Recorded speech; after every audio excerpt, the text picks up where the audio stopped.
Hey guys, welcome to my ranked PvP build guide.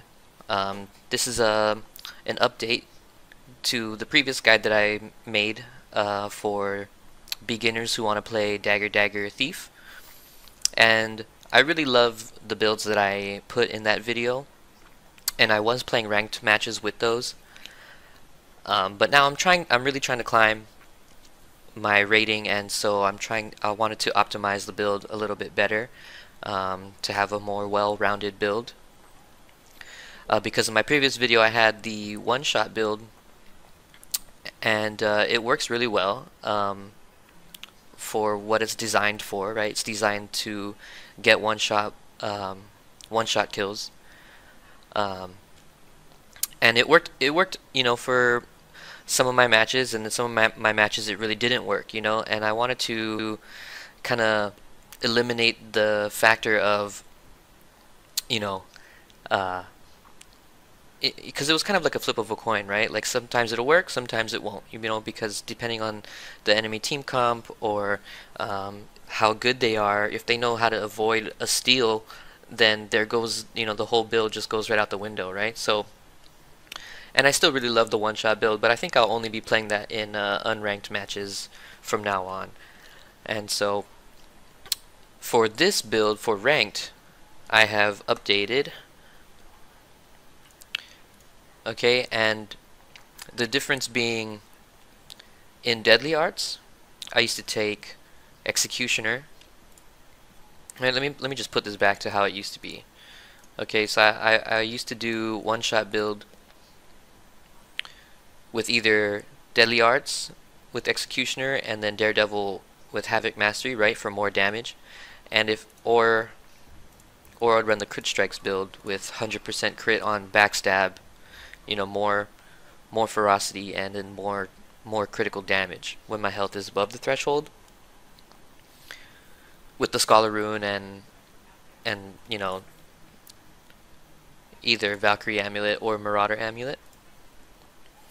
And this build is good. I mean, it works, but it's not as well rounded. It's just one track minded, and if you fail your steal, your cloak and dagger backstab, then you have nothing for 20 seconds. So I kind of wanted to optimize the build for ranked, because in ranked matches, everything matters. So, and I actually saw Sindrener.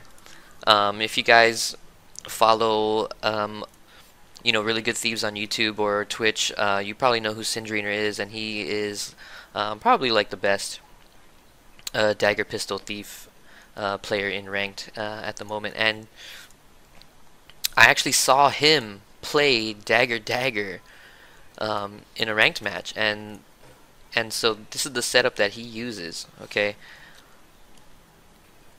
the only difference being no more blinding powder. This is his setup with dagger pistol.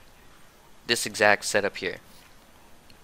But with Dagger Dagger, he uses Infiltrator Signet, and it makes sense to me, right? Because Dagger Dagger doesn't have its own gap closer, reliable gap closer, like Dagger Pistol does. Dagger Pistol, the 3 skill, it shoots and then you shadow step to your enemy.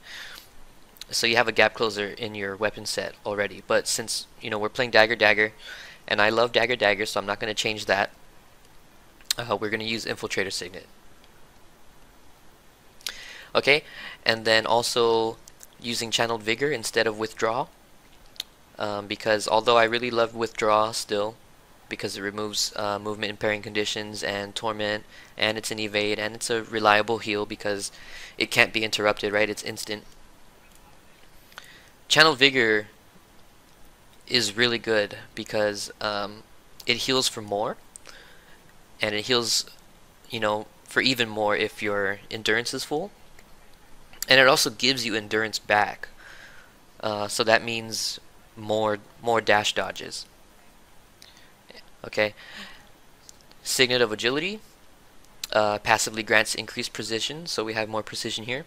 If and then when you use it, you clear 3 conditions from yourself and from nearby allies. So that's the more important part, is helping your team with Condi clear. in a team fight, and that can really turn the tide of a team fight. So we're using Signet of Agility, and it also gives you endurance if you need it. Okay. And it also synergizes with your heal too, right? Because if you have conditions on you, and you use your heal without clearing them, you're not getting as much from your heal. So it's nice to be able to clear those conditions before you heal, so you can get more out of it. Okay, Basilisk Venom always. Venom share with your team, along with clearing conditions for your team, right? So it's better. This just makes it a little more viable for thieves to be around a team fight. Okay, so you can help your team pick off targets. Shadow Step, always using Shadow Step. And then for the sigils and the rune and the amulet, I'm still running the same as I've been doing. Sigil of Opportunity, Sigil of Exploitation, and then on the short bow, Sigil of Cleansing, Sigil of Energy. Okay, Scholar Rune, because thieves rotate around the map a lot, and you're most likely going to be at full health when you join the next fight, so you're always going to have that plus 10% damage for your initial spike. Okay, and then Marauder Amulet. Okay, and then for the talents here, in Trickery, Throw of the Crime, Bountiful Theft, Sleight of Hand, Deadly Arts, Mug, Panic Strike, Improvisation.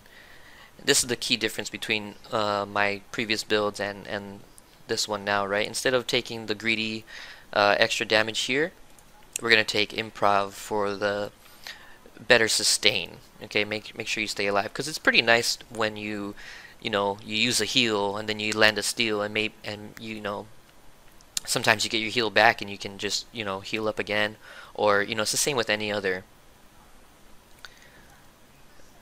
your other skills. How improvisation works is a skill category is recharged, right? And there's the different categories is venoms, traps, tricks, deception, and physical, right? It won't work all the time, because you have a physical skill, a signet, deception, signet, and then venom. But so you have 4 out of the 1, 2, 3, 4, 5, 6, 4 out of 6, chance that you'll reset one of your utility skills. Okay. And then we have to take Brawler's Tenacity, because using a physical skill will grant endurance when activated, and that's with your heal. Okay, so I'm going to be posting a ranked match right after I'm done with this video here using this setup. And but if you want to see Sindrener himself play Dagger Dagger with this setup, you can find it on YouTube. It'll probably be the first video if you search Dagger Dagger Sindrener. So, and it's nice to see a pro playing a Dagger Dagger in a ranked match. That really makes me happy. So that's why I wanted to use this build, and I think I will be from now on. Alright, well, I hope you guys enjoyed that the update to the ranked build guide. Like I said, I still like to play the previous builds that I made for my previous guide. But as far as ranked goes, I think I'll be using this setup from now on. Alright, I hope you guys enjoyed the video, and I'll see you on another one. Peace.